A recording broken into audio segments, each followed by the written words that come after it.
एक वो brain haemorrhage है जो कि मोस्टली देखने को मिलती है, वो है हाई ब्लड प्रेशर की वजह से। यही चीज़ जानलेवा है।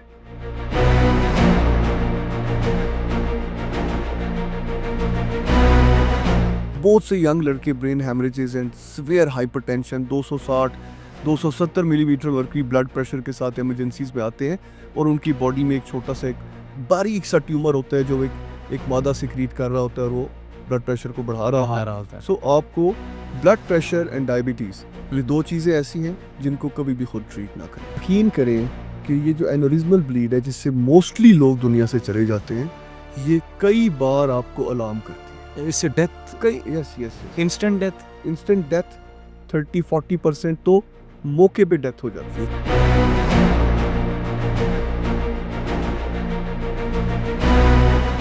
फालिज तो बेसिकली ब्रेन के किसी हिस्से को डैमेज होने को कहते हैं। ज़्यादा जो देखा जाता है वो रग के बंद होने वाला फालिज है, यानी हैमरेज का उल्टा। स्पाइन आपकी सर्वाइकल स्पाइन से शुरू होती है और नीचे कॉक्सिजल बोन तक जाती है। हराम मग़ज़ पे अगर कोई दबाव है तो जिस लेवल पे हराम मग़ज़ पे दबाव है, यानी गर्दन में है, तो आपके दोनों बाजू, दोनों टांगे अकड़ाव और शदीद अपना काम छोड़ देंगे। ठीक है। अगर थोरेसिक है, यानी सीने के पीछे जो आप जजीड़ की हड्डी है, वहाँ पे हराम मग़ज़ में दबाव है तो आपकी दोनों टांगे अकड़ाव होके अकड़ के मफलूज हो जाएंगी। दोनों मोरों के दरमियान जो डिस्क है वो रप्चर हो जाती है। जब वो डिस्क रप्चर होती है तो उसके अंदर का मादा बाहर निकलता है और उस बाहर गुजर रही उस नस को दबा देती है। तो वही उसी को हम शैटिका कहते हैं। ऐसे मामले में फिर सर्जरी लाजमी हो जाती है? जी नहीं, बिल्कुल नहीं। ये भी एक बड़ी गलत मिथ है। मोर देन 80% केसेस में बगैर ऑपरेशन के अल्हम्दुलिल्लाह वो अल्लाह पाक उन्हें शिफा देता है। अगर 48 घंटे से ज़्यादा आपके जिस्म में कोई भी पेन है पट्ठों में, तो आपको फ़ौरन कंसल्ट करना चाहिए। उसकी कोई ना कोई रीज़न ज़रूर होगी। हर वो सर दर्द जो सुबह अर्ली मॉर्निंग आप नींद से जागे और आपको सर दर्द हो रहा हो, उठते साथ ही, वो दर्द अहम है, उसे लाइट ना लें। हर वो सर दर्द जिसमें आपको साथ वॉमिटिंग हो रही है, वो सर दर्द अहम है, उसे लाइट ना लें। जो कमर के निचले हिस्से पे अगर बाल इकट्ठे हैं तो वो इस बात का इंदिया दे रहे हैं कि बच्चे की मोरों के अंदर कोई पैदाइशी बीमारी है। उसे फ़ौरन MRI करके डिटेक्ट करना चाहिए।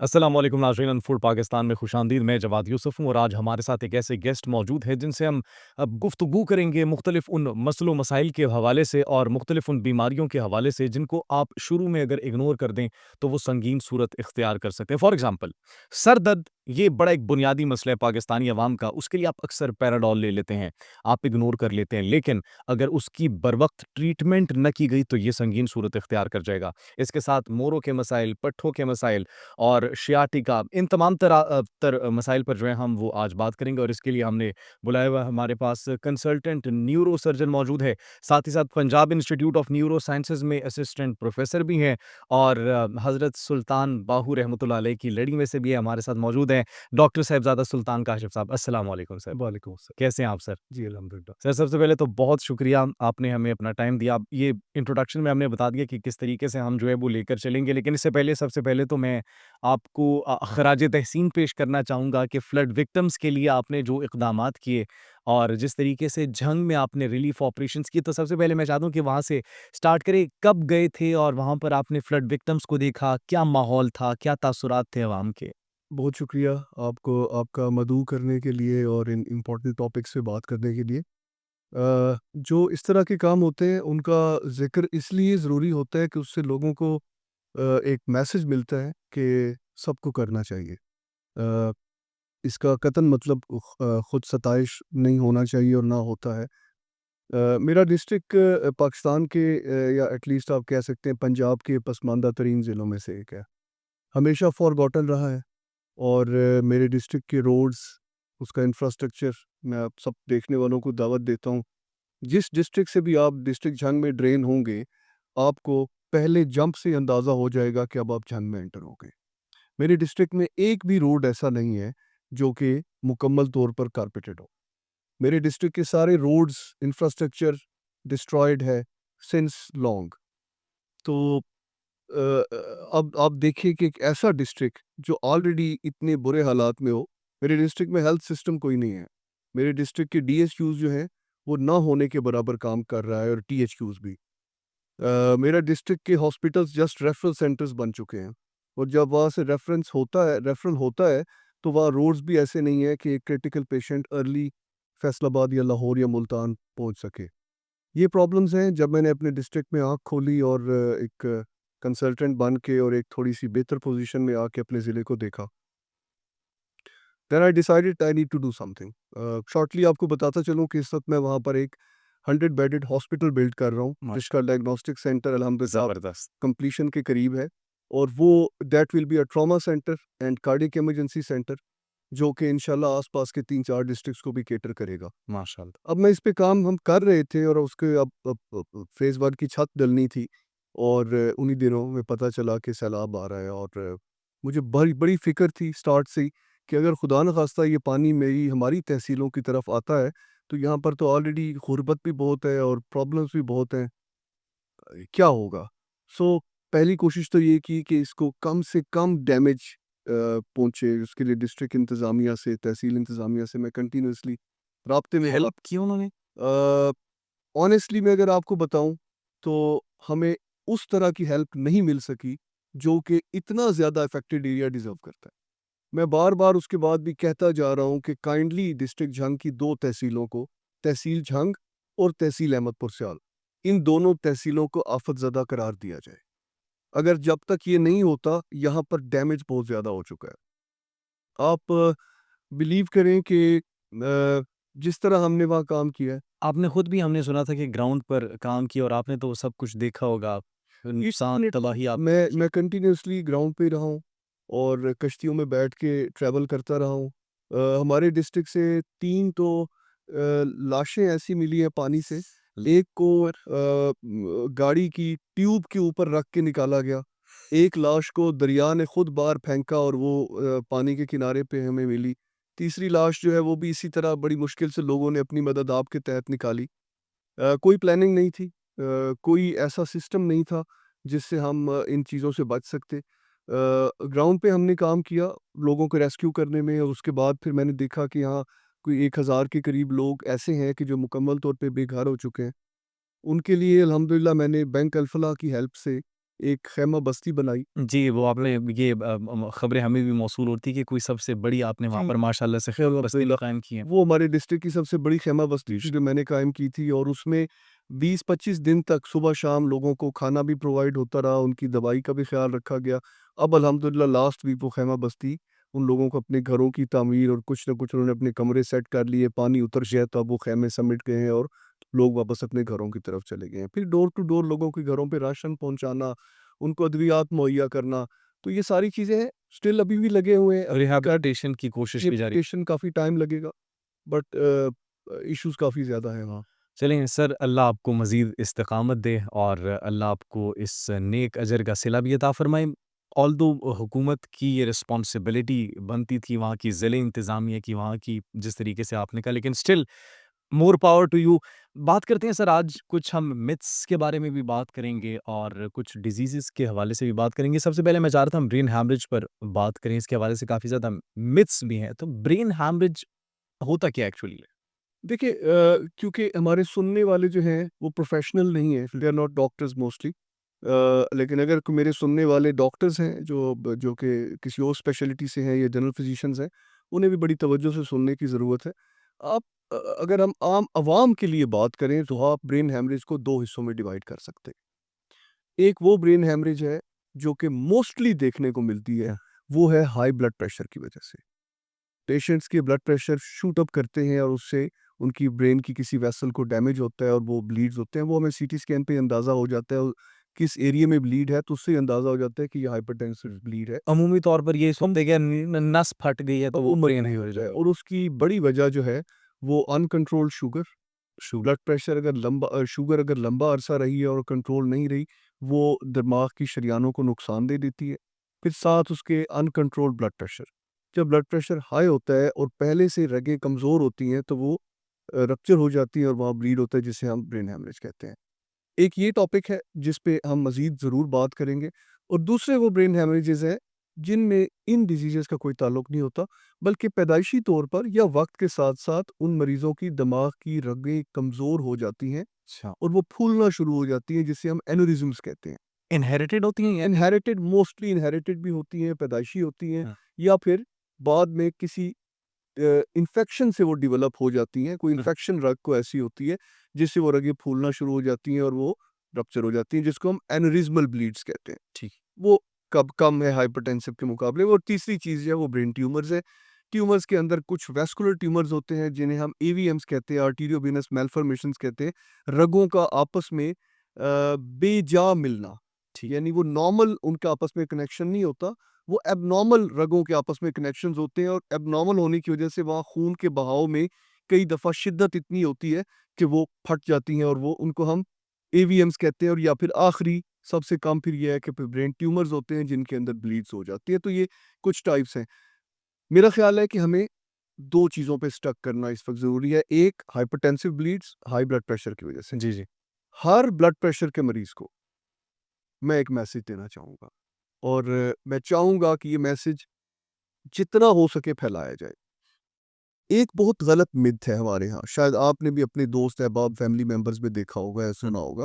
वो कहते हैं, "क्या आपका ब्लड प्रेशर तेज़ है?" तो वो जवाब देता है, "कभी-कभी तेज़ होता है।" जी, बिल्कुल ऐसे ही है। कभी हो कभी-कभी हो जाता है, कभी शुगर कभी कर जाता है, कदे-कदे हो कभी हो जाता है। ਜਦੋਂ हो जाता है फिर मैं दवाई खा लूँ। हुँ, यही चीज़ जानलेवा है। Blood pressure, high blood pressure या है या नहीं है। ये कभी-कभी कुछ भी नहीं होता। No in between. No in between. अगर आपका ब्लड प्रेशर 2, 3 से 4 बार रिकॉर्ड हुआ है कि वो नॉर्मल रेंज से ज़्यादा है, now you are hypertensive and you need to take the medicine. मैं एक बात हमेशा अपने पेशेंट्स को कहता हूँ कि ब्लड प्रेशर की जो दवाई है, वो पुलिस नहीं है, वो चौकीदार है। अवाम को समझाने के लिए बहुत अच्छा तरीका है। हुँ, हुँ। पुलिस आप कब बुलाते हैं? जब डकैती हो जाती है। तो आप 15 पे कॉल करते हैं, आ जाइए जी, हाँ वारदात हो गई है, डकैती हो गई। चौकीदार डकैती के बाद नहीं बुलाते। चौकीदार पहले ही मौजूद होता है कि वो पहले उससे बचा जा ऐसे कि सके। डकैती ना हो। तो एग्ज़ैक्टली। ब्लड प्रेशर की दवाई चौकीदार है, पुलिस नहीं है। हुँ, हुँ। चौकीदार है, इसलिए बीपी आपका ज़्यादा है उस वक़्त या नहीं है। और अगर आप हैं हाई ब्लड प्रेशर के मरीज़, तो आपने अपनी दवाई हर रोज़ खानी है, ताकि वो चौकीदार आपके खून में मौजूद रहे। जब भी हाई ब्लड प्रेशर का, दिमागी फ़ालिज का या हार्ट अटैक का हमला आने लगे, यानी वो चोर आने लगे, तो खून में पहले ही चौकीदार मौजूद हो और वो उसे गर्दन से पकड़े। एंटीबॉडीज़ वो मौजूद वो मौजूद हो, ब्लड ब्लड में वो दवाई मौजूद। दवाई मौजूद है। तो ब्लड प्रेशर का मरीज़ कभी भी ये ना सोचे कि मेरा बीपी कभी है, कभी नहीं है। ये होता ही ऐसे है। कम लोग हैं जिनका ब्लड प्रेशर हर वक़्त हाई रहता है। मोस्टली हाई ब्लड प्रेशर के मरीज़ों का ब्लड प्रेशर कभी ज़्यादा होता है, कभी नॉर्मल होता है। तो उस नॉर्मल को देख के ये नहीं कहना कि आज मैं ब्लड प्रेशर का मरीज़ नहीं हूँ। नो, अगले लम्हे का आपको नहीं पता, वो बढ़ जाएगा। हुँ। तो इसलिए बीपी की दवाई को आपने लाज़मन खाना है। ये देखे बगैर कि आज आपका ब्लड प्रेशर कैसा है, आपने वक़्त पे खानी है। अच्छा, नॉर्मल लोग भी अक्सर यंगस्टर्स की अगर हम बात करें, वो भी कहते हैं यार मेरा बीपी शूट कर गया, मुझे बड़ा गुस्सा आ रहा है। तो ऐज से तो इसका ताल्लुक नहीं है। ये किसी भी ऐज में हो सकता है। बच्चों को भी हो सकता है, बड़ों को भी हो सकता है यानी होने को ये किसी भी एज में हो सकता है, बच्चों में बहुत रेयरली होता है, मतलब लेकिन यंगस्टर्स नौजवान जो है नौजवानों में बिल्कुल होता है। ब्लड प्रेशर की 2 टाइप्स होती हैं, एक प्राइमरी होता है, एक सेकेंडरी हाइपरटेंशन होती है।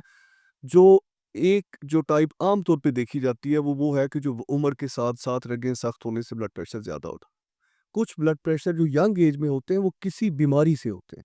अच्छा। अगर किसी यंग लड़के में हार्ट का कोई मसला है, तो उसका ब्लड प्रेशर हाई रह सकता है। अगर किसी यंग लड़के में कोई गुर्दों का मसला है, तो उसका भी ब्लड प्रेशर हाई हो सकता है। इसी तरह कुछ ट्यूमर्स ऐसे होते हैं जो गुर्दों के ऊपर मौजूद होते हैं। वो ट्यूमर्स कुछ ऐसा मादा सिक्रीट करते हैं, जिससे ब्लड प्रेशर हाई हो जाता है, जिसको हम फेयोक्रामोसाइटोमा कहते हैं। बहुत से यंग लड़के brain haemorrhages and severe hypertension 260 270 millimetre mercury blood pressure के साथ इमरजेंसीज में आते हैं, और उनकी बॉडी में एक छोटा सा एक बारीक सा ट्यूमर होता है, जो एक एक मादा सिक्रीट कर रहा होता है, और वो ब्लड प्रेशर को बढ़ा रहा होता बढ़ा है। रहा होता है। सो आपको ब्लड प्रेशर एंड डायबिटीज़, हुँ, ये हुँ। 2 चीज़ें ऐसी हैं जिनको कभी भी खुद ट्रीट ना करें। एग्ज़ैक्टली। उसके लिए हमेशा संजीदा रहें, और अपने डॉक्टर से, अपने एक मुस्तनद फिजिशियन एंड कंसल्टेंट से उसके लिए लाज़मन राब्ते में रहना चाहिए। Otherwise it will end up in brain haemorrhage, it will end up in heart attacks, and it will end up in end of life. तो ये इससे बचा कैसे जाए? मतलब जिस तरीके से आपने मेडिसिन कहा कि 1 मर्तबा, 2 मर्तबा अगर आपको होता है, तो आपको मेडिसिन लेनी चाहिए। लेकिन उस मेडिसिन से पहले क्या कोई स्टेप्स हैं, कोई आप अपनी रूटीन को ठीक करें, आप अपनी डाइट को ठीक करें, या कौन से आपको जो है वो स्टेप्स लेने चाहिए जिससे आपको ये हो ही ना? बचा कैसे देखिए, जाए इससे? बहुत अच्छा क्वेश्चन किया आपने। अगर तो ब्लड प्रेशर अभी रिसेंटली स्टार्ट हुआ है, बहुत हाई नहीं है, जी, जी। तो आपको कुछ ग़िज़ा में भी तब्दीली करनी चाहिए। आपको नमक का इस्तेमाल कम करना चाहिए, मसाला जात कम करने चाहिए, तली हुई चीज़ें नहीं खानी चाहिए और डेली एक्सरसाइज़ को रूटीन बनाना चाहिए। अच्छा डॉक्टर साहब, सॉरी आपकी बात काट रहा हूँ, यहीं से आप आगे बढ़ाइएगा। अक्सर ये भी एक मिथ है कि वो नमक अगर सालन में ज़्यादा हो, तेज़ नमक हो, तो वो कहते हैं यार नमक ज़्यादा था, मेरा बीपी शूट कर गया। नमक ज़्यादा, तो ये उसका इससे क्या लिंक हाँ, है? लिंक है। जो नमक है, सोडियम जो है उसमें सोडियम होता है, sodium chloride. Sodium chloride. Sodium जो है वो ब्लड प्रेशर को बढ़ाता है। तो इसलिए जिनका हाई ब्लड प्रेशर होता है उन्हें नमक की परहेज़ रखनी चाहिए, उसको कम इस्तेमाल करना चाहिए। कई लोग बिल्कुल छोड़ देते हैं, वो भी गलत है, छोड़ना नहीं चाहिए, जी। कम इस्तेमाल करना चाहिए। और एक्सरसाइज़, देखिए, अगर आप एक्सरसाइज़ एक्सरसाइज़ आप करना शुरू कर दें, क्या होगा? You will lose your weight. जैसे आप वेट लूज़ करेंगे, आपका ब्लड प्रेशर नॉर्मल रेंजेस में आना शुरू हो जाएगा। आपकी शुगर बगैर दवाई के कम होना शुरू हो जाएगी। आपकी शुगर की दवाई की डोज़ कम हो जाएगी, आपकी इंसुलिन कम हो जाएगी। सो एक्सरसाइज़ एंड बैलेंस्ड डाइट, इसको अपनी आदत बनाना चाहिए। एक्सरसाइज़ के अंदर कार्डियो या जिम-शिम भी कर सकते हैं? वेल, जिम अगर कोई करना चाहता है तो ज़रूर करे, लेकिन मैं हमेशा रिकमेंड करता हूँ एक जॉगिंग और ऐसी ब्रिस्क वॉक जो आपको थका दे। 45 मिनट से 1 घंटे तक ब्रिस्क वॉक करें। नॉर्मल वॉक करें आप। कई लोग वॉक को भी, ये नॉर्मल नहीं, ब्रिस्क वॉक। Brisk walk. कई लोग वॉक को भी मज़ाक लेते हैं, शाम को 4-5 दोस्त, ख़वातीन को ख़ास तौर पे मैंने देखा है, 3-4 लड़कियाँ इकट्ठी होके तो वो टहलती हुई जा रही हैं और घंटे बाद वापस आ रही हैं, आज हमने वॉक कर ली। वॉक कर ली। ये वॉक नहीं है। जो एक्सरसाइज़ वाली वॉक है, वो आपने अकेले करनी है या 2 दोस्तों ने मिलके करनी है और प्रॉपर एक-दूसरे के स्वेटिंग। मुकाबले में करनी है। इतनी तेज़ वॉक करें कि उस 40-45 मिनट के बाद आप पसीने-पसीने हो जाएँ, उसको कहते हैं ब्रिस्क वॉक और वो है एक्सरसाइज़ वाली वॉक। ये जो हल्की-फुल्की चहलकदमी है ना, ये वॉक नहीं है, ये सिर्फ़ दिल को तसल्ली देने वाली बात है। चहलकदमी उनको करनी चाहिए जिन्हें एक्सट्रीम कार्डियक इश्यूज़ हों, जिनके दिल में ऐसी बीमारियाँ हों, वो तेज़ चल ना सकते हों, उन्हें ज़रूर वॉक करनी चाहिए और वो चहलकदमी ही करनी चाहिए, तेज़ नहीं चलना चाहिए। लेकिन एक हेल्दी बंदा जो ओवरवेट है या जिसको ब्लड प्रेशर डेवलप हो रहा है, शुगर बॉर्डर लाइन पे आ गई है, उसे ब्रिस्क वॉक करनी है। तो ये वॉक को भी बड़ी एहतियात से देखना पड़ेगा। वॉक जो है वो सिर्फ़ ये हल्की-फुल्की टहलकर चहलकदमी का करनी, नाम ब्रिस्क नहीं है। वॉक करनी पड़ेगी। अच्छा ये सर कितनी डेंजरस साबित हो सकती है ये बीमारी ब्रेन हैमरेज, और आपके पास मतलब रूटीन में केसेज़ इसके आते हैं? कितने, किस नौइयत के आते हैं केस? बहुत ज़्यादा केसेज़ आते हैं, बल्कि आप यूँ कह लें कि बेतहाशा केसेज़ आजकल आ रहे हैं ब्रेन हैमरेज के। ख़ास तौर पे ये सर्दियों में ज़्यादा आते हैं। अर्ली मॉर्निंग ब्रेन हैमरेजेस बहुत ज़्यादा होती हैं और डेफ़िनिटली ये डेंजरस है। डिपेंड करता है कि ब्लीड कितनी है। कई पेशेंट्स की ब्लीड जो है वो कम होती है, जिससे वो होते तो वो भी अनकॉन्शियस ही हैं, वो बेहोशी की हालत में लाए जाते हैं या शदीद उल्टियाँ कर रहे होते हैं, सर दर्द की हालत में आते हैं या जिस्म का कोई एक उज़्व ज़ाया कर बैठते हैं उस हैमरेज की वजह से। लेकिन कई दफ़ा ये हैमरेज ज़्यादा होती है। इतनी ज़्यादा होती है कि हमें ऑपरेशन करके उस हैमरेज को निकालना पड़ता है और फिर उसके बावजूद जो आउटकम्स हैं वो बहुत अच्छे नहीं हैं। इस पे दुनिया में बहुत बड़े-बड़े ट्रायल्स हुए हैं। एक एक बड़ा फ़ेमस ट्रायल गुज़रा है, स्टिच ट्रायल। उसमें फाइनली ये कहा गया कि जी एक जो हमारा कोमा का स्कोर है, एक ख़ास स्कोर है, उससे ज़्यादा अगर स्कोर कम है तो आप ऑपरेशन ही ना करें, उसका आउटकम ही नहीं है।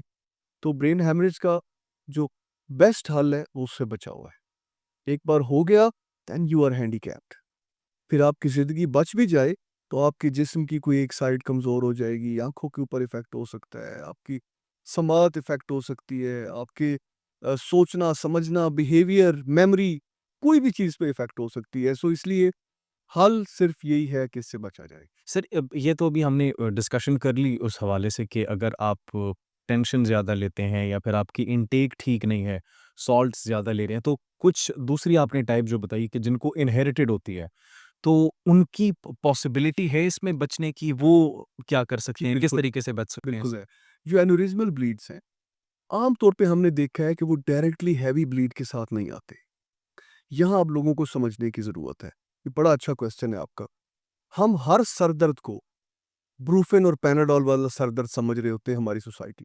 ऐसे ही है। जिसको सर दर्द हुआ, घर में कहा यार 2 प्रूफिन की टेबलेट्स दो, मुझे सर दर्द हो तो रहा है। नेशनल मेडिसिन अगर इसे नेशनल कहें ना, मेडिसिन भाई। ये बुखार हो, सर दर्द हो, पैनाडोल। आप यकीन करें कि ये जो एन्युरिज्मल ब्लीड है जिससे मोस्टली लोग दुनिया से चले जाते हैं, ये कई बार आपको अलार्म करती है। इससे डेथ, कई yes, yes, yes. Instant death. Instant death 30-40% तो मौके पे डेथ हो जाती है, 30%।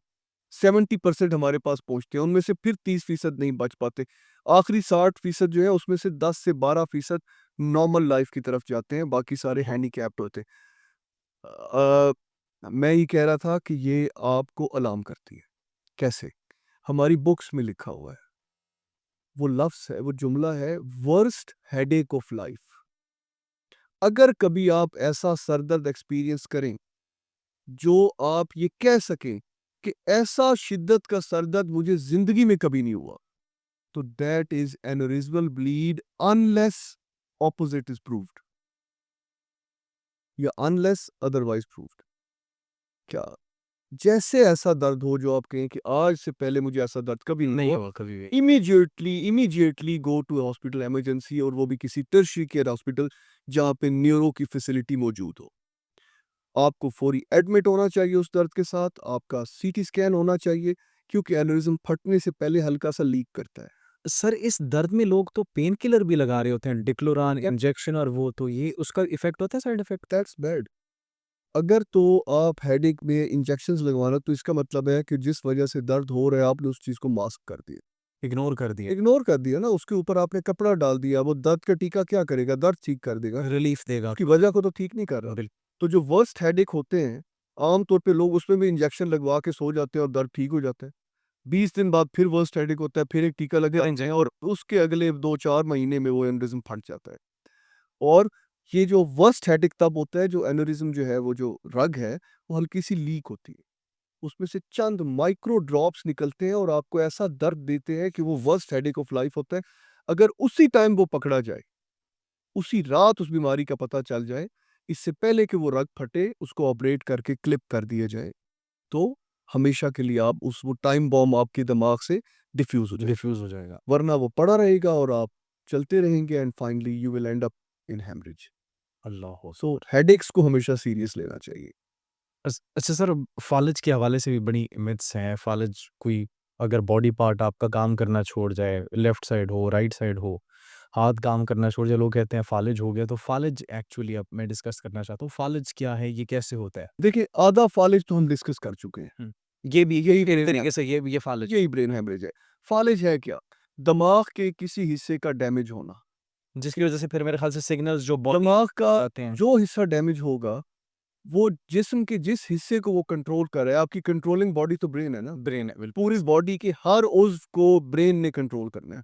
यानी इतना सा ब्रेन है और उसमें पूरे 6.5 फुट के जिस्म के वो पड़े हुए हैं, न्यूरॉन्स न्यूरॉन्स पड़े हुए हैं और वो उसको कंट्रोल कर रहे कंट्रोल कर रहा हैं। अब ब्रेन के जिस हिस्से में फालिज हुआ, जिस्म का वो हिस्सा ज़ाया हो जाएगा।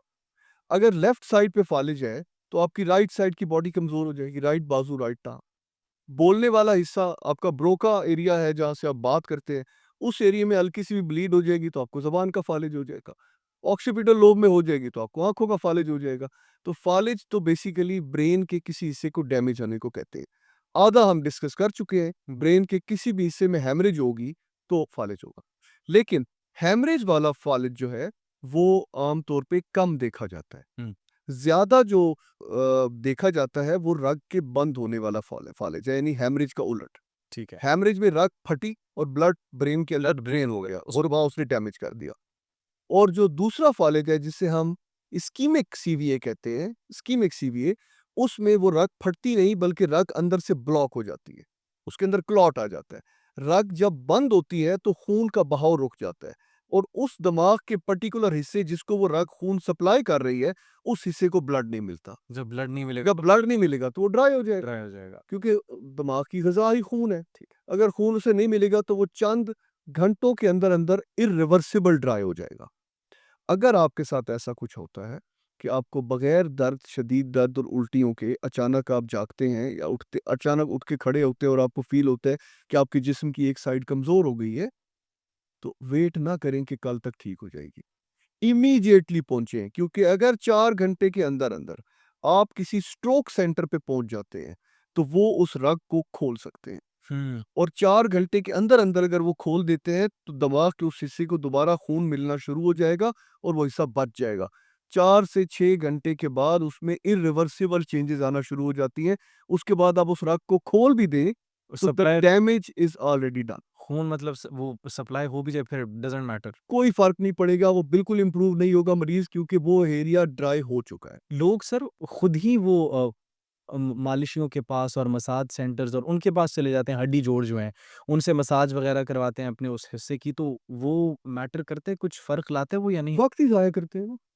अब जब आप देसी डोड के जब आपको सारी पैथोफिजियोलॉजी मैंने बता दी हुँ, हुँ। कि वहाँ पे एक रग के अंदर क्लॉट है, ठीक है? तो तो उसको क्या बाजू पता है? की मालिश से क्या फ़र्क पड़ना है? बाजू तो ठीक है, ठीक है। बाजू के पट्टे थोड़े ही कमज़ोर हैं। मसला तो बाजू के कंट्रोल सेंटर में है। बिल्कुल। मैं एक आपको एग्ज़ाम्पल, ये लाइट यहाँ पे जल रही है, हुँ, हुँ। ठीक है? इस लाइट की तार कहीं से आ रही है। बिल्कुल। अगर मैं इस कमरे के बाहर जहाँ से इसकी लाइट की तार आ रही है, वहाँ से तार काट दूँ बाहर जाके, हुँ, हुँ। तो अंधेरा इस कमरे में होगा या बाहर होगा? इधर होगा अंधेरा इधर होगा। सर। सेम, अगर ब्रेन में ही जो आपका कंट्रोल सेंटर है, वहाँ से ही तार काट दी जाए इस बाजू की, तो बा क्या होगा? बाजू उसके पास बाजू की आप 1000 वसचे करते रहे, अब उसके बाद आप ये बल्ब 12 बार चेंज कर रहे हैं, जब उसकी तार ही बाहर नहीं है तो वो जलेगा कैसे? एग्ज़ैक्टली। तो ये मालिशें-वालिशें नुकसान देती हैं। जब ब्रेन हैमरेज हो या आपको ब्रेन का कोई भी इश्यू हो, फ़ौरन मुस्तनद जगह पे जाएँ। आजकल मेडिकल, मैं आपको एक एक दिलचस्प बात बता रहा हूँ, शायद आपके सुनने वा देखने वाले भी बड़े हँसेंगे इस बात पे। मुझे बड़ा गुस्सा आता है इन चीज़ों पे, ये जो ये इस तरह करते हैं मालिशों को। हड्डी टूटती है और वो भी कहीं जाते हैं किसी के पास जुड़वाने। मेरे पास एक पेशेंट आया और उसको ब्रेन ट्यूमर था and he was too late, उसका ट्यूमर काफ़ी बड़ा हो गया था। तो मैंने उसको कहा कि आप इतना अरसा कहाँ रहे? तो उसने कहा जी मैंने एक हकीम साहब से इलाज करवाया था। अच्छा, वो बंदा बड़ा वेल ऑफ था, अच्छी गाड़ी पे आया था and he was well of. कहते जी हकीम साहब ने कहा था ये सर दर्द है और मैं उसका 1.5 साल वो मुझे ट्रीट करते रहे। तो मैंने कहा आप किस चीज़ पे आए हैं? तो कहते जी मैं अपनी गाड़ी पे आया। तो मैंने कहा आप गाड़ी पे क्यों आए? आपको घोड़े पे आना चाहिए था। कहते जी वो क्यों? मैंने कहा इलाज आप हकीम से करवाते हैं और आते गाड़ी पे हैं। गाड़ी तो आज के दौर की चीज़ है, जैसे डॉक्टर आज के दौर की चीज़ है। आप फिर गाड़ी पे भी बैठना छोड़ दें, आप घोड़े पे घूमा करें। हुँ। जब आपने सवारी खरीदनी है तो वो आप गाड़ी आज के दौर की टेक्नोलॉजी खरीदेंगे। जब मेडिकल साइंस इस लेवल पे पहुंच चुकी है कि हम वक्त से पहले बीमारियों को तशखीस भी देने की पोजीशन में है, तो वो फैसिलिटी आप नहीं खरीदते, उसके बाद उसकी जगह आप हकीम के पास पे जाते हैं। फँस जा रहे हैं। तो अगर जो बंदा हकीम के पास जाता है तो मेरा उसको मशवरा ये है कि वो आइंदा सवारी भी घोड़े की किया करे, वो आज के दौर की गाड़ियां भी खरीदना छोड़ दे। हमें टेक्नोलॉजी के साथ आगे बढ़ना है, किसी एक चीज में नहीं, हर फील्ड में, वरना वक्त आता है कि बहुत देर हो चुकी होती अच्छा सर, इसमें डाइट कुछ मैटर करती है? लोगों को जब फालज होता है वो यखनी पीने लग जाते हैं। है। अब ये पता नहीं मिथ्स हैं या फिर लोग कहते हैं ऐसे कबूतर की यखनी अक्सर वो कहते हैं, बकरे की यखनी और फ़ला ये मैटर करती है बड़ी। सो डज़ दैट काउंट? देखिए, कुछ चीज़ें जो है ना, वो रिवायत दर रिवायत चली आ रही हैं। हुँ। मैं कभी भी उनके अगेंस्ट नहीं जाता। अब आपने कबूतर की यखनी का कहा या ऐसी कई और रिवायात हैं, जी, जी। आई ओन इट। अगर वो नुकसान नहीं दे रही, तो आई ओन इट। अब यखनी कोई भी हो, एक बंदा जिसको फालिज हुआ है, सर उसका ब्लड प्रेशर कंट्रोल रखना है, उसके उसके ब्रेन की सर्कुलेशन इम्प्रूव करनी है, तो वो हैवी डाइट हम कभी भी रिकमेंड नहीं करते। तो वो यखनी पिए, अल्लाह करे कबूतर की पिए या बकरे की यखनी पिए, मुझे कोई फ़र्क नहीं पड़ता। अगर रिवायात कहती है कबूतर फ़ायदा देता है, तो देने दे फ़ायदा। तो कुछ चीज़ें हमारी रिवायात में चली आ रही हैं और मैंने देखा है उसका बेनिफिट भी होता है। जैसे ज़ैतून का तेल है, फिर ज़ैतून फ़ालिज में एग्ज़ैक्टली। ज़ैतून के तेल की मालिश की जाए, वो दिमाग वाला फ़ालिज नहीं है। वो फ़ालिज है जो स्पाइन की वजह से होते हैं, जिनमें मसल्स आपके अकड़ जाते हैं। तो ज़ैतून के तेल के मैंने फ़वाइद देखे। यही सर मैं पूछने लगा था, मेरा अगला क्वेश्चन यही था कि वो आपकी कुछ नसें खिंच जाती हैं या वो कहते हैं कि नस ऊपर आ गई है, तो उसकी वजह से आपको काफ़ी पेन वग़ैरह होता है या फिर तो उसके लिए फिर मालिश वग़ैरह करते हैं, तो ये क्या माजरा मसला? स्पाइन रिलेटेड है। अब हम ज़रा ब्रेन से बाहर आ रहे हैं। जी, जी। अब कुछ बीमारियाँ पट्ठों की जो है, वो स्पाइन स्पाइन आपकी सर्वाइकल स्पाइन से शुरू होती है और नीचे कॉक्सिजल बोन तक जाती है। स्पाइनल कॉर्ड आपकी जो है वो लंबर वर्टिब्रा ये लंबर वर्टिब्रा के बैक की अपर पूरी अपर लंबर के एरिया पे आके स्पाइनल कॉर्ड खत्म हो जी। जाती है। फिर आगे सारे नसों के गुच्छे होते हैं जो नीचे जा रहे होते हैं। उसमें फिर दो किस्म, अगर तो स्पाइनल कॉर्ड खुद डैमेज हो, या वो कंप्रेस्ड हो, तो उसमें स्पास्टिसिटी आ जाती है, बदन में बहुत अकड़ाव आ जाता है, शदीद अकड़ाव आ जाता है। तो वो जब तक आप उसको ऑपरेट नहीं करते, उस स्पाइनल कॉर्ड का कंप्रेशन नहीं हटाते, वो अकड़ाव ठीक नहीं ये होता। वही है ना जो नस कहते हैं फँस गई है रीढ़ की हड्डी वो में, तो डिफरेंट फिर है, वो वो डिफरेंट है? वो डिफरेंट है। अभी हम स्पाइनल कॉर्ड की बात कर रहे हैं, जिसको आप हराम मग़ज़ कहते हैं। ठीक है। हराम मग़ज़ पे अगर कोई दबाव है, तो जिस लेवल पे हराम मग़ज़ पे दबाव है, यानी गर्दन में है, हुँ, तो आपके दोनों बाजू, दोनों टाँगें अकड़ाव और शदीद अपना काम छोड़ देंगे। ठीक है? अगर थोरैसिक है, यानी सीने के पीछे जो आप रीढ़ की हड्डी है, वहाँ पे हराम मग़ज़ में दबाव है, तो आपकी दोनों टाँगें अकड़ाव होके अकड़ के मफलूज हो जाएँगी। अब आ जाएँ आप उस लंबर रीजन से नीचे, जहाँ पे हराम मग़ज़ ख़त्म हो जाता है, उससे आगे फिर नसें हैं, जो हराम मग़ज़ से निकलती हैं, और हर एक उज़्व की नस अपनी-अपनी जगह पे सप्लाई कर रही है। नसें ऊपर भी होती हैं, जी, जी। लेकिन ऊपर की हम डिस्कशन वो नीचे के साथ ही कर लेंगे। ऊपर क्योंकि हराम मग़ज़ की बात हो रही थी, तो हम उसको वहीं क्लोज़ करते हैं। जब नसें निकलती हैं, तो वो हर मसल की, स्किन के हर एरिया की भी और मसल की भी अलग-अलग नस मोरों से बाहर निकल रही होती है। हर 2 मोरों के दरमियान एक डिस्क होती है, ठीक। जो बेसिकली दोनों मोरों के दरमियान एक कुशन है। वो नरम डिस्क होती है। वो उसके 2 पार्ट्स होते हैं, उसकी आउटर कवरिंग होती है, उसके अंदर एक न्यूक्लियस होता है। बाहर एनालस शीथ होती है जी। और अंदर न्यूक्लियस होता है। कई दफ़ा ये होता है कि दोनों मोरों के दरमियान जो डिस्क है, वो रप्चर हो जाती है। जब वो डिस्क रप्चर होती है, तो उसके अंदर का मादा बाहर निकलता है और उस बाहर गुज़र रही उस नस को दबा देती है। तो वो वही उसी को हम sciatica कहते हैं। आम तौर पे वो चौथे, 5वें और 5वें और S1 मोरे की आम तौर पे प्रोलैप्स होती है। ये वजह क्या होती है इसकी? ये मतलब ये आप कोई एक्सरसाइज़ ऐसी करते हैं या फिर इसकी वजूहात मल्टीपल हैं। समझ लें कि अचानक से क्योंकि दर्द शुरू हो जाता है ना, या पेन तो अगर एक बंदा एक्सरसाइज़ का आदी नहीं है और अचानक कोई वज़न उठा ले, हेवी एक्सरसाइज़। हैवी एक्सरसाइज़ कर ले, कई दफ़ा उसकी गलती नहीं भी होती। सीढ़ियाँ चढ़ते हुए या सीढ़ियाँ उतरते हुए आपका एक पाँव हवा में है, एक सीढ़ी पे है, और वो अचानक आपकी कमर में एक ऐसा खम आ जाता है, जिससे वो डिस्क जो है वो रप्चर हो सकती है। सीढ़ियाँ भी मतलब अब हमें रात एहतियात से से चढ़नी चाहिए, एहतियात से चढ़नी। भागना नहीं चाहिए सीढ़ियों पे। दूसरा दूसरी चीज़, cigarette smoking. Cigarette smoking, nicotine, वो भी डिस्क का जो एनलस कवरिंग है उसको वीक करती है। तो स्मोकर्स को बड़ी एहतियात करनी चाहिए, उनके एनलस कोलेजन उनका बहुत वीक हो जाता है, जिससे डिस्क जल्दी रप्चर हो सकती sciatica उनको हो है, सकती है। sciatica हो सकता है। सो ख़वातीन, प्रेग्नेंट ख़वातीन जो 3rd ट्राइमेस्टर में होती हैं, उनकी कमर के ऊपर काफ़ी ज़्यादा दबाव होता है, और उनको भी चलने-फिरने में बहुत एहतियात करनी चाहिए, वरना कमर में हल्का-सा खम जो है वो उनको काफ़ी ज़्यादा नुकसान दे सकता है।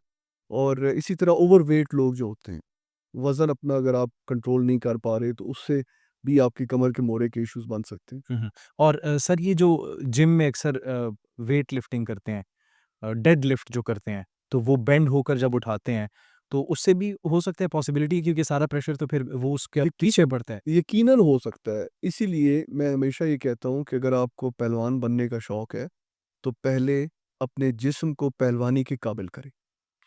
पैरास्पाइनल मसल्स होते हैं स्पाइन के आसपास, पूरी स्पाइन में। पहली एक्सरसाइज आपको ये करनी है कि पैरास्पाइनल मसल्स को स्ट्रॉन्ग करना है, ताकि जब आप वेट उठाएं, तो उसका डायरेक्ट दबाव आपके मोरे के ऊपर ना पड़े। उन मोरों के आसपास मसल्स इतने हेल्दी हों कि वो उस वेट को बियर कर सकें। बियर कर सकें। ठीक है? तो वो उसके लिए ज़ाहिर है एक पूरा एक डिटेल्ड प्रोग्राम चाहिए कि आप पैरास्पाइनल मसल्स को कैसे स्ट्रेंथन कर सकते हैं। लेकिन कोई भी एक्सरसाइज करने से पहले ये देख लें कि क्या आप उस एक्सरसाइज के काबिल हैं, मतलब फिज़िकली फिट आप होना फिजिकली चाहिए। फिट हैं या नहीं है। एग्ज़ैक्टली। अच्छा सर, हम बाज़-औक़ात सुनते हैं डिस्क्स लीक हो जाती हैं, तो वही है जो मैं वो एक्सप्लेन कर यही जो आप एक्सप्लेन कर रहे थे। तो ऐसे मामले में फिर सर्जरी लाज़मी हो जाती है? जी नहीं, बिल्कुल नहीं, ये भी एक बड़ी गलत मिथ है। बड़ा अच्छा क्वेश्चन है आपका। आजकल मुझे बड़ा दुःख होता है देख के कि हमारे अपने प्रोफेशनल्स जो हैं, जो भी डिस्क प्रोलैप्स के पेशेंट्स आते हैं, उन्हें फ़ौरी तौर पे सर्जरी का एडवाइस करते हैं। जी, जी। सर्जरी कुछ ख़ास कंडीशंस में होती है। अगर मरीज़ की उस डिस्क कंप्रेशन से उसका कोई एक जिस्म का पाँव का हिस्सा सुन्न हो गया है और वो मुस्तकिल सुन्न है, तो सर्जरी होनी चाहिए। डिले करना मुनासिब नहीं है। अगर यूरिन के कंट्रोल में कोई इफ़ेक्ट है, अगर पखाना वाली जगह या पखाना करने में कोई प्रॉब्लम हो रही है या वो जगह सुन्न हो गई है, तो सर्जरी मस्ट है, इमीडिएटली कर देनी चाहिए। लेकिन अगर मरीज़ आपके पास, जो कि मोस्टली ऐसा ही होता है, 90% मरीज़, कमर दर्द जो टाँग में रेडिएट हो रहा है, उसके साथ आए हैं, तो खुदारा फ़ौरी तौर पे ऑपरेशंस के प्लान ना करें। उस मरीज़ को 2 हफ़्ते के लिए बेड रेस्ट दें। अलार्मिंग सिचुएशन उसे समझा दें कि अगर आपका पाँव सुन्न हो जाता है, अगर पेशाब के कंट्रोल में, तो आपने 2-4 घंटे के अंदर ही मेरे पास आ जाना है। कोशिश करें कि मरीज़ों को कंज़र्वेटिवली ट्रीट करें। मैं अपने 100 में से तकरीबन 80 पेशेंट्स जो डिस्क प्रोलैप्स के हैं, या शायद मोर देन 80, वो कंज़र्वेटिवली ट्रीट करता हूँ और अल्हम्दुलिल्लाह सारे ठीक हैं। माशाल्लाह। और 15 से 20% होते हैं केसेस, जिनमें से कुछ परसेंट वो हैं जो आते ही डेफ़िसिट के साथ हैं, तो उन्हें तो फ़ौरी ऑपरेट करना पड़ता है। कुछ ऐसे हैं जो कंज़र्वेटिव मैनेजमेंट के साथ इम्प्रूव नहीं हो पाते और इंट्रैक्टेबल पेन रहता है, उनको फिर ऑपरेट कर देता हूँ। लेकिन 80%, मोर देन 80% केसेस में बगैर ऑपरेशन के अल्हम्दुलिल्लाह वो अल्लाह पाक उन्हें शिफ़ा देता है। तो मेरा ये भी सब अपने अपने सर्जन्स के लिए भी पैगाम है कि जब आप ऑपरेट करते हैं, तो स्पाइन की एनाटमी जो है, वो फिर नॉर्मल नेचुरल नहीं रहती। अच्छा सर, पट्ठों के दर्द के हवाले से भी जो हम डिस्कशन कर रहे हैं, खिंचाव पड़ गया है, ये हो रहा है, वो हो रहा है, तो कौन-सी स्टेज पर जाकर हमें कंसल्ट करना चाहिए डॉक्टर से? और इस ये जो पट्ठों में जो दर्द होता है, इससे आखिर कैसे बचा जाए?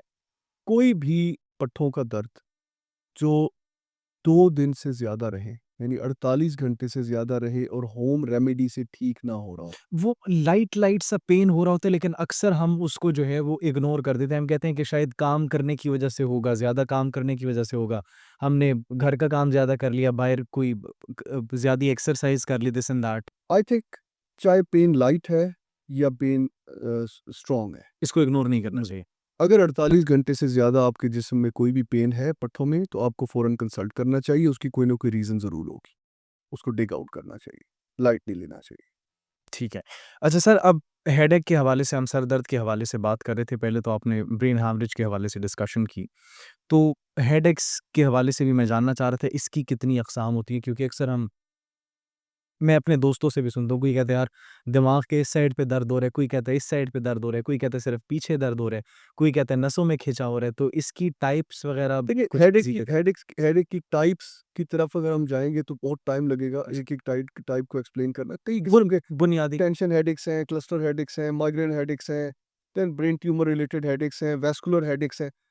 हम let's be very clear hmm, hmm. For the general public. कौन से हेडेक को आपने सीरियस लेना है, ठीक है। और कौन से हेडेक में तो आपने ये ज़र ये आके एग्ज़ैक्ट पैनाडोल लेके सो जाए। हर वो हेडेक जो अर्ली मॉर्निंग हो, मैं सुनने वालों को रिक्वेस्ट करूंगा कि नोट करते जाएं। हर वो सर दर्द जो सुबह अर्ली मॉर्निंग आप नींद से जागे और आपको सर दर्द हो रहा हो, उठते साथ ही। वो दर्द अहम है, उसे लाइट ना ली। हर वो सर दर्द जिसमें आपको साथ वॉमिटिंग हो रही है, वो सर दर्द अहम है, उसे लाइट ना ली। हर वो सर दर्द जिसके साथ आपके जिस्म के किसी हिस्से पे कोई इफेक्ट हुआ हुआ है, मसलन आपकी आंखें ब्लर हो रही हैं, मसलन आपको सर दर्द के साथ जिस्म का कोई एक हिस्सा सुम या कमजोर महसूस हो रहा है, राइट साइड या लेफ्ट साइड, उसे लाइट ना लें। मैं रिपीट करूंगा, हर वो सर दर्द जो अर्ली मॉर्निंग हो, जिसके साथ वॉमिटिंग्स हो, वॉमिटिंग हो रही या जिसके साथ जिस्म का कोई और हिस्सा एसोसिएटेड है, या वर्टाइगो डिजीनेस है, उस सर दर्द को कभी भी लाइट ना लें। चाहे वो पहला दिन ही आपको होना शुरू हुआ है, तो इमीडिएटली उस सर दर्द के लिए राब्ता करें। अब ये तीनों चूँकि आपने बता दिया, अब ये बता दीजिए कि ये जो अर्ली मॉर्निंग में सर दर्द होता है, ये क्यों होता है? Mostly brain tumours. Brain tumours की वज़ह से होता है? जैसे-जैसे आप जब पूरी रात सोए रहते हैं, तो सोने के पोस्चर की वजह से दिमाग की तरफ खून का बहाव ज़्यादा होता है। जी, जी। ऑलरेडी वहाँ पे एक ट्यूमर पड़ा होता है और साथ ब्लड का बहाव ज़्यादा होने से दिमाग में प्रेशर डेवलप होना शुरू होता है और सुबह आपकी दर्द के साथ आँख खुलती है। जैसे आप उठ के खड़े होते हैं, नाश्ता करते हैं और जाके चलना-फिरना अपना रूटीन का काम शुरू करते हैं, दिमाग का प्रेशर नीचे आ जाता है और आपका सर दर्द ठीक हो जाता है। सो इसलिए वो अर्ली मॉर्निंग हेडेक्स जो है वो अलार्मिंग होते हैं। ठीक है, उसके बाद जो वॉमिट होती है हेडेक के साथ। वो भी इसीलिए होता है। वॉमिटिंग हमेशा हेडेक के साथ तब होती है जब इंट्राक्रैनियल प्रेशर रेज़्ड हो, दिमाग का प्रेशर बढ़ा हुआ हो। तो दिमाग का प्रेशर किसी न किसी वजह से जब भी बढ़ता है, तो वो कोई ना कोई पैथोलॉजी होती है। तो हेडेक के साथ वॉमिटिंग होना, इसको हमारी सोसाइटी में हमारे इवन जनरल प्रैक्टिशनर्स डॉक्टर्स हज़रात भी अगर मुझे सुन रहे हैं, हर सर दर्द जिसके साथ उल्टी आ रही है, वो उसे माइग्रेन लेबल करके ट्रीट करना शुरू कर देते हैं। माइग्रेन तो सर ये एक साइड पर जो दर्द नहीं होता उसे नहीं कहते हैं? उसमें भी वॉमिटिंग होती है। उसमें तो वॉमिट इसलिए डॉक्टर्स को आमतौर पे ये पता है, तो जो भी वोमिटिंग के साथ सर दर्द आता है, वो उसे माइग्रेन की ट्रीटमेंट शुरू कर देते हैं। लेकिन जो भी सर दर्द वोमिटिंग के साथ आए आपके पास, एक बार कंफर्म कर लें उसका एक स्कैन करवा लें, कंफर्म कर लें कि there is no pathology lying in the brain, then आप उसको जिस तरह दिल करता है ट्रीट करें। और माइग्रेन में आप ले सकते हैं पेन किलर्स वगैरह, जी, पैनाडोल बिल्कुल ले सकते हैं, लेकिन माइग्रेन अगर आपको है तो वो ज़ाहिर है एक लॉन्ग स्टैंडिंग और बड़ी लंबी बीमारी है, क्रोनिक डिज़ीज़ है, उसके लिए आपको एक अपना पूरा एक कोर्स करना चाहिए। माइग्रेन भी बेसिकली स्कैल्प की रगों का दर्द है, शरियानों का दर्द है, उनके फूलने से वो दर्द होता है, तो उसकी बड़ी अच्छी ट्रीटमेंट्स मौजूद हैं, वो लें तो 6-8 महीने 1 साल तक दर्द नहीं होता। अच्छा, अगर ये स्टार्ट में आपको पता लग जाए कि माइग्रेन होने वाला है 1-2 मर्तबा, तो फिर इससे कैसे कोई बचने की पॉसिबिलिटी है कि अगर इस बीमारी से बचा जा सके अ, माइग्रेन से? देखिए माइग्रेन से आप बच नहीं सकते, अगर आपको है, आपकी फैमिली में ट्रैवल कर रही है, तो वो है, आपको होनी है और लेकिन ये है कि उससे बचने का तरीका नहीं है, लेकिन उसके इफ़ेक्ट को कम करने का कंट्रोल करने का तरीका है। कंट्रोल करने की एक उसके ट्रिगर पॉइंट्स होते हैं। हुँ, अगर कोई भी चीज़ जैसे ये रोशनी है, कुछ लोगों को तेज़ रोशनी से हेडेक शुरू हुई तो वो उसको अवॉइड करें। कुछ को सिगरेट के धुएँ से हो जाता है, कुछ को ज़्यादा देर भूखा रहने से हो जाता है, कुछ को बाहर पॉल्यूशन से हो जाता है। तो हर एक के अब कुछ को टेंशन से हो जाता है। तो अपने जो और पेशेंट को पता होता है मेरा सर दर्द क्या चीज़ ट्रिगर करती है, कुछ को कैफ़ीन से हो जाता है। जी, जी। उस ट्रिगर चीज़ से दूर रहें और दूसरा ये है कि माइग्रेन का दर्द जब शुरू होने लगे, तो सर भारी होना शुरू हो जाता है, आपको कुछ अलामतें आना शुरू हो जाती हैं, उसी वक़्त पेन किलर ले लें। सर पढ़ लेना। सर दर्द में चाय बड़ी लोग पीते हैं, कैफ़ीन हो और बड़ी तेज़ पत्ती के साथ, तो वो कोई नेगेटिव इम्पैक्ट होता है या पॉज़िटिव इम्पैक्ट होता है उसका बॉडी पे? देखिए, आई थिंक माइग्रेन के लिए तो वो अच्छा नहीं होता। उससे माइग्रेन आपका ट्रिगर करता है। तो माइग्रेन के पेशेंट्स को तो बिल्कुल मैं एडवाइस नहीं करूँगा। लेकिन अगर किसी को सिंपल सर दर्द भी हो तो वो अगर कहते हैं चाय हाँ, पिएँगे ठीक हो जो जाएगा। मस्कुलर होता है चाय पीने जो लोग चाय आम तौर पे नहीं पीते, उन पे जल्दी इफ़ेक्ट करता है। जो लोग दिन में वैसे ही 6 कप चाय पीते क्योंकि चाय भी एक दवाई है। हम तो रूटीन से पीते हैं सारे। लेकिन जो लोग बिल्कुल नहीं पीते, वो अगर दर्द या बुखार में चाय पी रहे हैं तो उनका दर्द ठीक हो जाता है। गुड। अच्छा सर, ये एक बड़ा इम्पोर्टेंट क्वेश्चन भी था, लोग इसको बड़ा इग्नोर भी कर देते हैं, आगे जाकर फिर उनको कॉन्सिक्वेंसेस फेस करने पड़ते हैं। पैदाइशी तौर पर जब बच्चों की कमर पे कोई निशान होता है, कोई हल्का-सा मार्क होता है जिस पर हेयर ज़्यादा होते हैं, तो उसको इग्नोर कर देते हैं और फिर आगे जाकर उन्हें पता लगता है कि ये एक संगीन सूरत इख्तियार कर चुका है, तो वो क्या चीज़ होती है, क्या माजरा होता है बच्चों में? जी, ये बड़ा अच्छा क्वेश्चन है आपका। बच्चा जब भी पैदा होता है, उसे फ़ौरी तौर पे चाइल्ड स्पेशलिस्ट को दिखाना चाहिए, चाहे वो बच्चा नॉर्मल ही क्यों ना हो। दाइयाँ पैदा कर रही हैं बच्चे को या किसी हॉस्पिटल में हो रहा है और वो आपको गायनी वाले या जो मेडिकल अफ़सर हैं वो कहते हैं जी आपका बच्चा बिल्कुल ठीक है, तो फ़ौरन खुश नहीं हो जाना चाहिए। लाज़मन पहली फ़ुर्सत में चाइल्ड स्पेशलिस्ट को हेड टू टू बच्चे का मुआयना कराना चाहिए। बहुत सी चीज़ें ऐसी हैं जो मिस हो जाती हैं। कमर के मामलात जो ज़ाहिर है मेरे रिलेटेड हैं। कई बच्चों को तो कमर पे फोड़े होते हैं बिल्कुल। और 7 टाँगें कमज़ोर होती हैं तो वालिदैन पहले दिन ही देख लेते हैं और उसका इलाज शुरू कर देते हैं। उसका भी फ़ौरी इलाज करना चाहिए। इन बच्चों के दिमाग में पानी की मिक़दार बढ़ जाती है, इनकी फ़ालिज, इनकी टाँगों का नुकसान बढ़ जाता है, तो इसलिए जितना जल्दी हो इसको ट्रीट कर लें और न्यूरोसर्जन के पास जाएँ। और कुछ ऐसे बच्चे होते हैं जिनकी कमर के पे कोई बड़ा फोड़ा नहीं होता, सिर्फ़ एक जगह पे थोड़ा-सा बाल ज़्यादा उगे होते हैं कमर पे, उसे लाइट ना लें। कई लोग उसे मिथ वो हमारे यहाँ हिंदुआना चीज़ें भी बहुत अब तक चली आ रही है ना रिवायतों में, जी, जी। तो वो उसको कहते हैं जी फलाँ की दुआ थी और ये बाल निशानी है और ये पता नहीं ये ख़ास बच्चों की निशानी है, ऐसा कुछ नहीं है। जो कमर के निचले हिस्से पे अगर बाल इकट्ठे हैं तो वो इस बात का इंदिया दे रहे हैं कि बच्चे की मोरों के अंदर कोई पैदाइशी बीमारी है। उसे फ़ौरन एमआरआई करके डिटेक्ट करना चाहिए। कुछ बच्चों की कमर के निचले हिस्से पे एक छोटा-सा दाना या एक स्पॉट होता है और कुछ भी नहीं होता। वो दाना जो है वो दरअसल वो भी उसकी वो पूरी एक ट्यूब होती है जो हराम मग़ज़ तक जा रही होती है और वो आहिस्ता-आहिस्ता उसे इन्फेक्शंस देती है और वो बार-बार बच्चों को मेनिंजाइटिस होना शुरू हो जाता है और आहिस्ता-आहिस्ता वो टाँगों की नसें भी कमज़ोर होना शुरू होती हैं और एडल्ट एज के तक आते-आते वो बच्चे बहुत ज़्यादा कमज़ोर हो जाते हैं। सो कमर के ऊपर, रीढ़ की हड्डी के आस-पास कोई निशान, कोई स्पॉट, कोई नुक्ता भी आपको नज़र आए, उसे दम दुआ समझ के खुश ना होइएगा। फ़ौरी तौर पे न्यूरोसर्जन से राब्ता करें और उसको वो बच्चा दिखाएँ कि ये नुक्ता, ये निशान मैंने देखा है एक एक बंदे का था तो वो कह रहा था जी हम तो आज तक समझ रहे थे कि ये जो कमर पे अंगूठे का निशान ये हमारे पीर साहब के अंगूठे का निशान है, उनकी दुआ से ये पैदा हुआ था। तो ये हम इसे अंगूठे का निशान समझ रहे थे। लो जी, ठीक है? जबकि वो स्पाइना बिफिडा था और वो बच्चा जब एडल्ट एज के करीब पहुँचा तो उसकी टाँगें मज़ीद कमज़ोर हो गईं।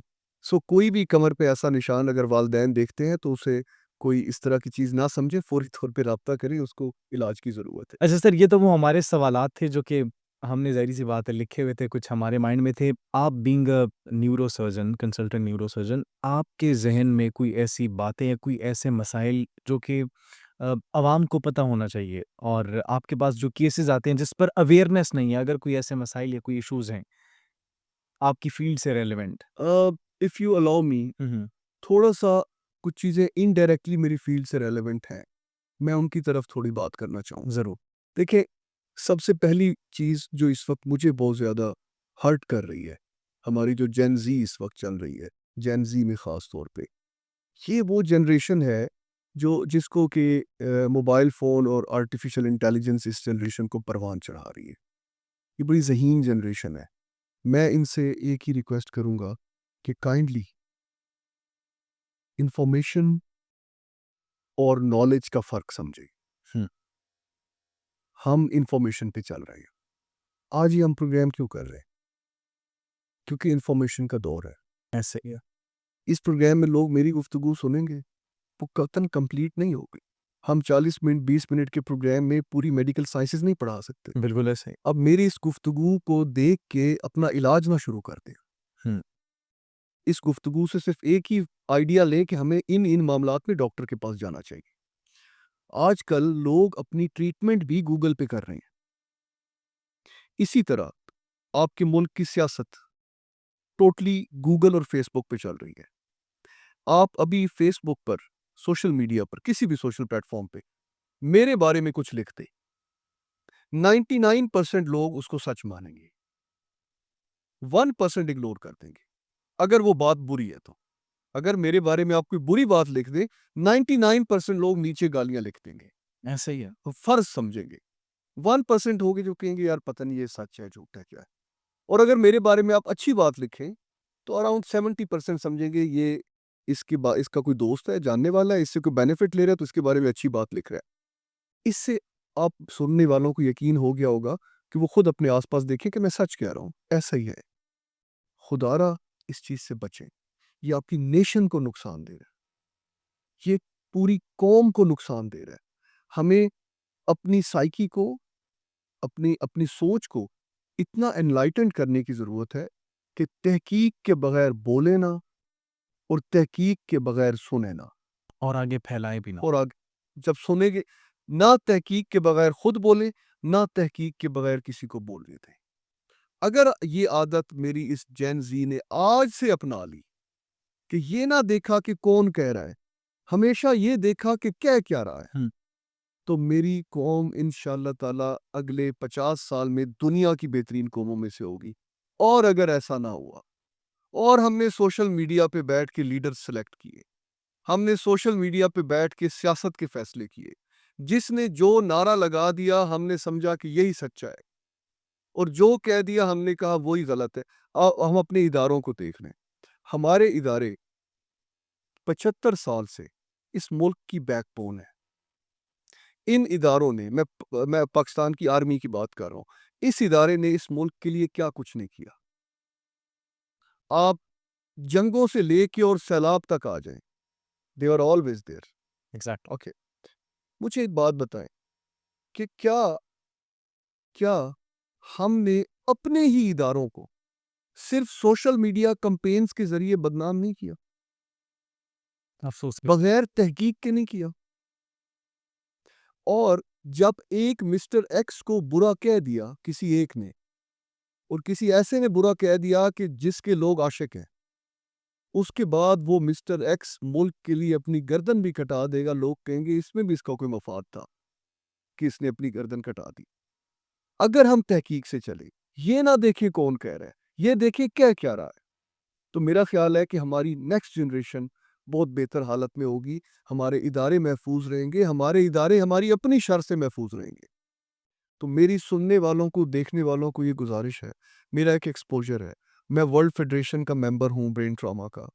हमारे मुल्क में हमारे यहाँ शायद इन चीज़ों को इतनी अहमियत नहीं दी जाती, लेकिन दुनिया में दी जाती है। मैं दुनिया में कहीं भी जाता हूँ तो मुझे एक हमेशा डिप्लोमेटिक प्रोटोकॉल दिया जाता है। मैं मतलब इंग्लैंड जैसे मुल्क में मेरे साथ एक बार एक सेनेटर साहब ट्रैवल कर रहे थे, तो वो मेरे साथ वाली सीट पे थे। हम हीथ्रो में उतरे जब, तो उनको तलाशी के लिए साइड पे किया गया and the person who was there, he came out of his cabin to welcome me. And वो सेनेटर बड़े हैरान थे कि यार ये क्या हो रहा है, तो मैंने कहा मैं यहाँ लेक्चर देने आया हूँ कैम्ब्रिज यूनिवर्सिटी में। तो ये एक जो बंदा कैम्ब्रिज यूनिवर्सिटी में लेक्चर देने आया है, उसको ये लोग इतनी अहमियत दे रहे हैं। हमारे यहाँ डिफरेंट है। हमारे यहाँ technocrats, they are just nothing.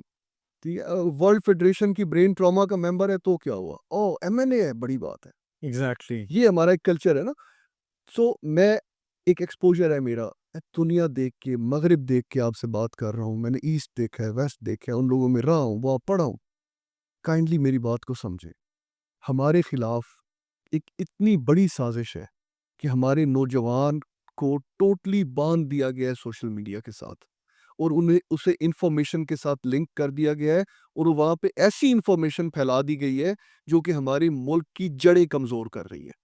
तो खुदारा अपने इदारों पे, अपने लोगों पे, जो आज तक आपके मुहाफ़िज़ रहे, उन पे ट्रस्ट करें। यही है तो हम हैं। अगर हम एक दूसरे को ही तबाह करने पे लग गए, जो कि हम काफ़ी हद तक लग चुके हैं, तो फिर ये देखिएगा कि मई में क्या हुआ था।